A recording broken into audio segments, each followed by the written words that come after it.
Mga kaibigan, isang magandang umaga sa inyong lahat. Narito na ang isang programang inyong mapapakinggan.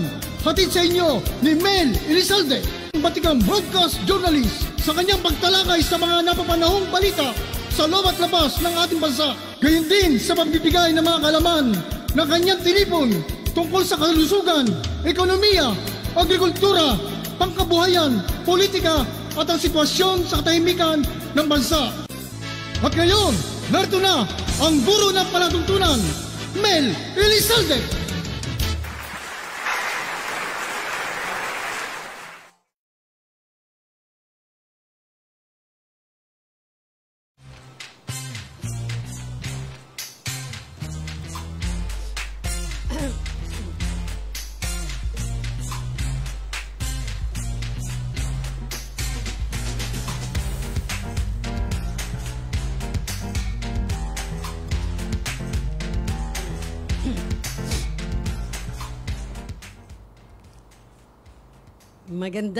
Magandang umaga po sa inyong lahat, mga minamahal naming taga-subaybay dito po sa EB Talakayan sa ating pong programa pang-araw-araw with your host Mel Elizalde po at sa ating pong studio Elizalde Broadcasting mula sa Kalakhang, Maynila. Kumusta po kayo? At now is March 27, 2023, araw ng Lunes. Siyempre, pag araw ng Lunes, everybody is busy, no? At marami sa atin ang maagang-maaga, kung malayo man ang tinitirahan, pupunta sa kanilang mga work, ay talagang ayaw na mahuli. Dahil sabi nga po, pag Lunes, umpisa ng weekdays, dapat maganda at walang medyo maraming problema. At kung meron man, kailangan lutasin na natin sa lalong madaling panahon. Alam niyo naman po tayong mga Pilipino, ayaw tayong mapupuno ng mga kung ano-anong mga alalahanin. At syempre, hindi lang mga Pilipino, lahat halos ng tao. But then, more so, tayong mga Pilipino ay masyadong, maagad tayong tao. Ibig sabihin, kung may mga problema, kaagad, ay gusto nating maluta sa lalong madaling panahon. Ngayong araw ay napapatunayan natin sa mga, hindi lang itong araw na to, sa mga nakalipas pa na talagang parang summertime is just around the corner. At nandito na nga po, no? Dahil napakainit ng panahon, no?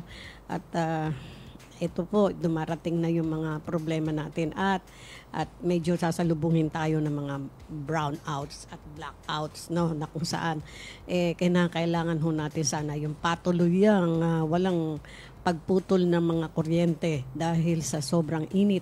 Kung hindi man tayo gagamit ng aircon dahil sa very expensive yan, yung ventilador man lang ay maayos natin. Laging nakatutok sa atin sapagkat masama po tayo na maiinitan sobra, lalo na po yung mga nakatatanda. At lagi nga pong sinasabi sa atin, maraming mga nakikita natin sa social media yung mga pahatid na mga paalala ng mga tao na huwag tayong iinom ng mayelong masyadong malamig na tubig, lalo't tayo galing po sa arawan dahil masama raw po yan sa ating puso at sa ating mga ugat. Ayan.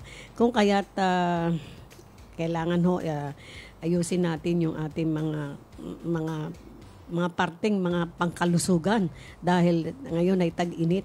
Alam niyo po sa ibang bansa pag tag-init sa kanila, yun yung sinasabing heat wave, marami po ang namamatay sa kanila ron. At tayo rito sa atin maswerte dahil dalawa lamang ang ating panahunan, tag-init at tag-ulan at tag-araw. Ayan po. At syempre, kung tag-araw naman ay medyo nababata pa natin. Hindi pa naman tayo yung yung sobrang di ka mukha sa ibang bansa, lalo sa mga nagyayelong bansa. Pagka yung sa kanila ay summertime, naku po, ay talaga yung heat wave. Yan ang mga raming namamatay sa kanila. At ganoon din naman, pagka nagkaroon sila ng yelo o yung winter time, nagsisiro-zero, negative zero pa sila. Extreme ang kanilang mga panahunan, kaya tayo po ay medyo maswerte. At any rate, kung maswerte man tayo, pagpatuloy ho natin yun. At gawin ho natin maayos dahil tayo mismo na may katawan ang mangangalaga sa ating kalusugan. Yan po. Ngayong araw, ang ating pong pag-uusapan, walang iba kundi yung mga pinag-uusapan at talagang kailangan pag-usapan at dahil ito ay may kilalaman sa ating ekonomiya at sa kalagayan ng ating bansa. Ito pong US Air Force Coast Guard darating tutulong sa oil spill. Napakaganda ho nun, no?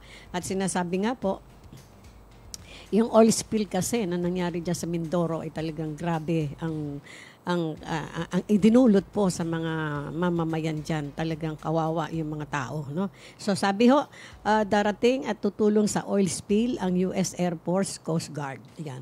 Umaasa ang gobyerno na makakatulong ang United States Coast Guard at Air Force sa paglilinis ng Mindoro oil spill. Yan po. Oh. Nakita nyo, kausap na ng ating mga tao sa Mindoro. Ayon kay National Defense Senior Undersecretary, darating na sa Pinas para tumulong sa ongoing clean-up operation sa massive oil spill sa nasabing lalawigan sa Mindoro. Ano po? Darating ngayong araw ang C5, ang pinakamalaki nilang sasakyan, chairman ng National Disaster Risk Reduction and Management Council, NDRAMC. Kabilang ang Office ng Civil Defense, OCD, Undersecretary Ariel Nepomuceno, Philippine Coast Guard Chief Admiral Artemio Abu at iba pang opisyal nagsasagawa ng aerial inspection sa mga apektadong areas ng may oil spill. Ayan ho sumakay sila, nasa eroplano sila, tinitignan ho nila through nandun sila sa eroplano. Tinitignan kung gaano kalawak ang apektado ng oil spill. Alam naman natin, no? Ng oil spill na yan, sinabi nga po, hindi yan buwan makukuha, taon. Dahil nga po sa tubig nangyari, no? Ayan ho, iginiit pa ni Galvez, ang areas ng Mindoro, Romblon, Palawan at Mimaropa at Western Visayas region na apektuhan ng oil spill ay mas maayos na ngayon. Ayun ho, medyo in-announce na mas maayos na daw ngayon. Kaysa noon na talaga siyempre, bagong-bago pa lang, parang alkitran ang nangyari. Nakikita ho natin na mismo rin ang mga, bukod sa mga person and authorities, ang mga mamamayan po doon ay tumulong na para maibsan yon. Ayan ho, parang alkitran. Nilalagay nila sa mga containers, plastic containers at saka mga plastic na lalagyan para yun ho parang nakukuha nilang mga oil na yan na talagang ang dating ho alkitran ng dating na talagang makasasama sa mga lamang dagat ng ating yaman dagat ng mga nasabing lalawigan, no, na naapektuhan ng oil spill. Kawawang-kawawa ho yun dahil alam nyo naman yung ating mga mamamayan doon, ang kanilang pinagkakakitaan ay panghingisda. So ngayong nangyari yan, pinagbawal muna na wag silang mangisda. At syempre, wala naman talaga yata silang makukuha dahil patay yung mga isda doon. Sino man hindi mamamatay dyan sa oil spill na yan, no? Kung yung tao mamamatay, pakayahong mga isda na yun ang kanilang talagang, doon sila nabubuhay sa karagatan. So, yan po sinasabi na ang Western Visayas region apektuhan ng oil spill ay mas maayos na daw ngayon. Well, salamat naman na medyo may malaki na hong kaayusan hindi katulad noon na unang salta ng oil spill na yan. Talaga namang pag nakita nyo yung mga larawan, mamamangha po kayo dahil ang dating ng karagatan ay puro oil. So, nagbigay ang government ng Administrasyong Marcos. Ito po, magandang balita. Ngayon po ay nagbigay ang gobyerno ng Administrasyong Marcos at non-government organization ng may 95 milyong halaga ng assistance sa mga residente na naapektuhan ng oil spill. Maganda po yun, no? 95 million, matakin nyo yun. Ibig sabihin, malaking halaga. Pero kung ikukumpara po sa dami ng mga taong naapektuhan at sa mga karatig probinsya, marahil, sinasabi, bagamat napakalaking halaga ho yan ng 95 million na nilikom ng gobyerno at ng non-government assistance, yung mga private entities, nakipagtulungan sa ating gobyerno para magbigay ng ayuda, ay napakalaking bagay po yan sa mga taong naapektuhan ng oil spill na yan. Siyempre, wala silang trabaho. hindi sila pang makapangisda. Walang tao sa palengke dahil wala namang ilalatag na mga isda. Yung karaniwan ng kanilang mga tinitinda ron ay mga isda bukod sa mga baboy at kung ano-ano pa. Dahil yan nga po ang pinagkakakitaan ng ating mga kababayan dyan sa mga bayan na naapektuhan ng oil spill, ay minabuti ng ating gobyerno na magpamahagi ng assistance sa halagang 95 million. Napakalaki pong bagay yan at pinasasalamatan natin siyempre ang aksyon ng ating pamahalaan. Katunayan lang po na umaaksyon ang ating pamahalaan para matulungan ang mga naapektuhang mga mamamayan natin sa mga naturang mga bayan na naapektuhan ng oil spill. Siyempre naman pati daw tubig, alam nyo naman, naapektuhan ang tubig na maiinom dapat. So kung pati mga tubig, nagkaroon nga tayo ng news na ang mga tao ay mga nagkasakit, no? Sila ay nagkaroon ng diarrhea, yung iba naman yung parang inubo-ubo sila, parang gano'n, naapektuhan ng kanilang mga baga dahil sa amoy ng oil spill. At sino naman hindi maapektuhan yan. Kung kaya't nalaman ng ating pamahalaan kung gaano kalala ang mga pangyayaring ito. Kaya hindi lamang ang kalusugan ng mga mamamayang naapektuhan, kundi ang kanilang hanap buhay at pinagkakakitaan. Di po ba? Siyempre, hindi lang yon, paano sila kakain ang kanilang pamilya. Kaya nga po, dali-dali namang kumilos ang pamahalaan. At yun nga po, sinasabi rito, 95 million ang halagang 95 million pinamamahagi ng ayuda para sa mga naapektuhang mga mamamayan natin sa naturang oil spill. Pero alam po naman natin na bagamat napakalaking aksyon ng gobyerno yan, ang 95 million dahil sa ilang probinsya ang naapektuhan, areas ng Mindoro, Romblon, Palawan, yung pong Mimaropa, hindi po ba? Ilan yun? Isa, dalawa, tatlo. Sa isang bayan lamang ay ilang milyon na rin ang tao dyan. No? Kung kaya't sinasabi natin na yung ayuda na yan, although pinasasalamatan ng mamamayan ng naturang lalawigan at hindi lamang yan, tayong mga mamamayan na nakakaalam ng pangyayari dyan, ina-appreciate po natin ang tulong ng pamahalaan. Subalit, nakikita ho natin na talagang hindi naman din makakatabid gutom sila at makakatulong ng malaki. Pero finally, hindi rin yung nasasagot yung kanilang pangmatagalang pangangailangan. Dahil nga po sinasabi rin ng mga awtoridad na ang oil spill na to ay hindi lamang tatagal ng buwan kundi taon. No? Mga 3 taon daw, Sus Mariosep. Paano naman yon, no?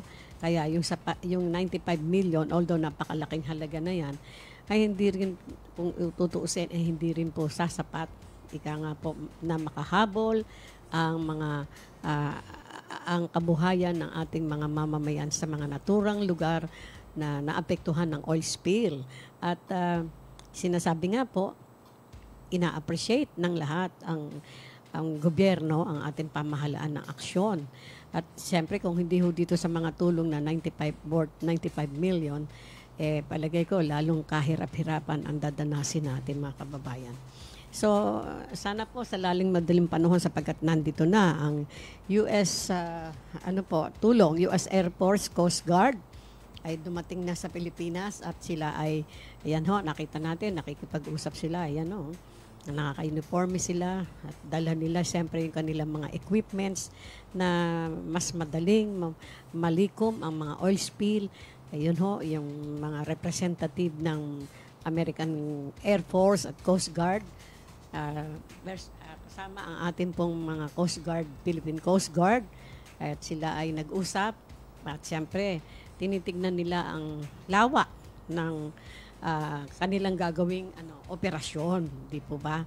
Siyempre sasakay sila sa aeroplano na yan, titignan through para makita through airplane na nandun sila para makita po ang kabuuan ng at yung iba nakasakay sa barko, nakikita yun may mga may mga ginagawa na silang mga aksyon at most probably talagang makatutulong ang US Air Force Coast Guard dahil sa kanilang kakumpletuhan ng mga equipments at sa kanilang expertise. Although hindi naman natin sinasabing minamaliit natin ang expertise ng ating bansa. Meron din, subalit mas maganda na may kaagapay tayong ibang bansa tulad ng Amerika. At we heard na ang Japan din po ay magpapadala. At malaking tulong po yan dahil hindi naman basta-basta problema tong nangyari na to sa oil spill. Bagamat marami po ang nagtatanong sa ating mga mamamayan, yung bang may-ari ng barkong nagdulot ng may dala ng yung ilang tonelada, 800 tonelada na yan na industrial oil na nagkaroon ng leak dito sa ating karagatan. Ano ba ang parusa niyan at paano ang kwentahan ng kanilang gagawing pagbabayad sa mga nangyaring mga kaabalahan at talagang masyadong perwisyong nangyari sa ating ekonomiya sa kabuuan at syempre pati kasama ang kalusugan ng ating mga mamamayan diyan sa mga naturang lugar na naapektuhan ng oil spill. Gusto ko malaman ng ating mga mamamayan at ng buong bansa na ano ba ang karampatang parusa o damage na dapat na ibigay nila sa ating mga mamamayan at sa ating gobyerno. Dapat magbayad talaga yan, di ba? Dahil hindi lamang isang tao yung kanilang pinerwisyo, ang buong bansa natin. Bagamat ilang probinsya lamang ang naapektuhan.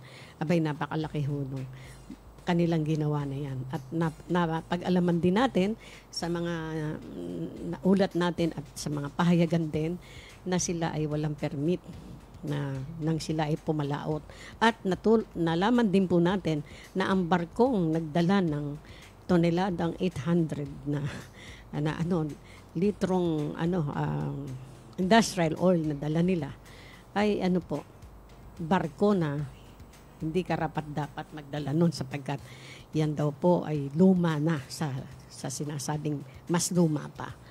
At alam nyo naman, at sinisisi nga po at sinasabi, bakit daw po nakaligtas sa mata at sa pagbabantay ng Coast Guard yan?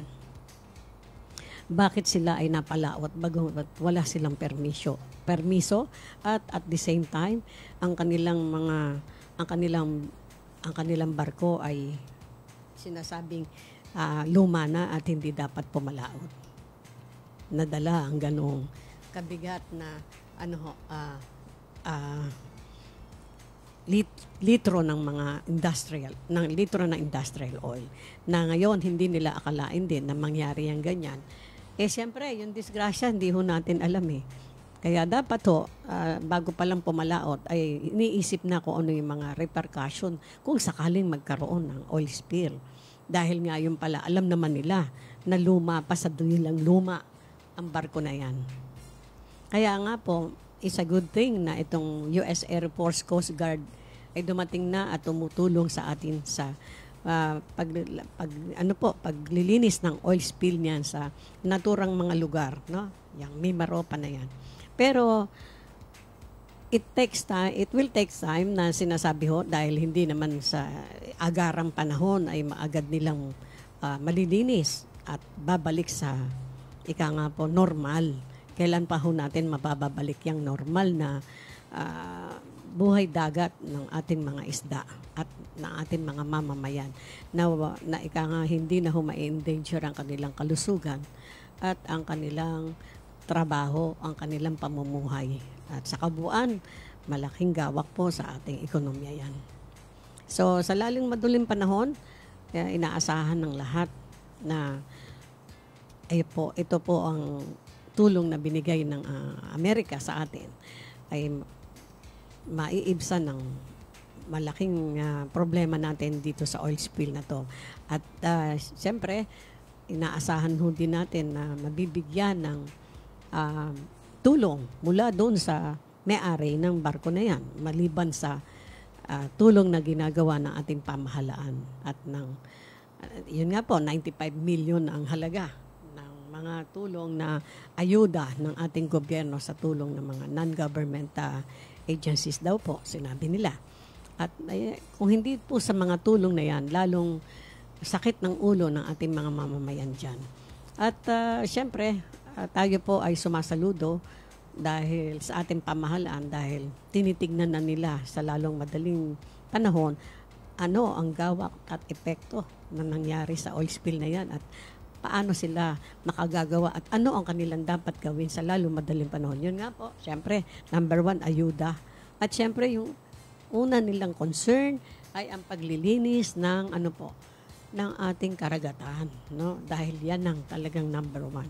Pag dapat nalinisin nila upang ang ating mga lamang dagat ay bumalik sa dati.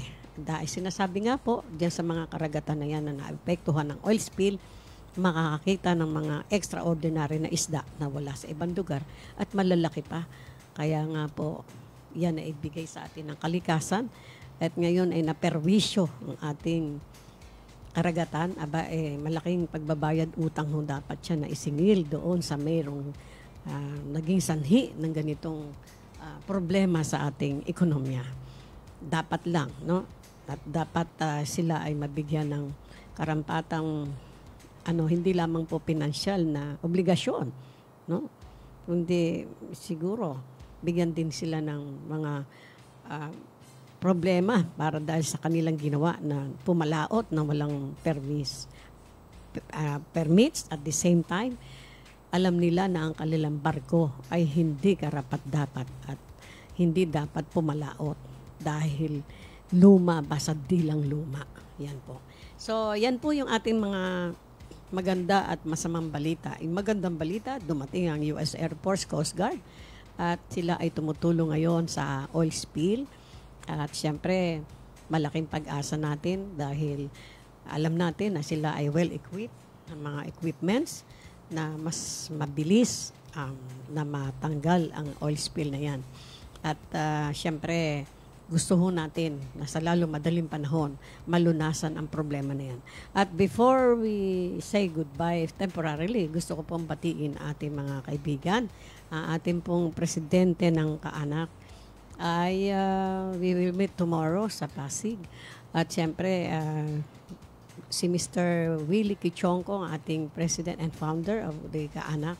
At siyempre, we are preparing for our big day on April 10, araw ng Kagitingan. So, bangan nyo po yon at tayo po ay maraming mga bisita. God willing, we will be having all these luminaries sa atin pong gobyerno. At hopefully, maging matagumpay po tayo dahil maganda naman ang ang layunin ng ating organisasyong Kaanak.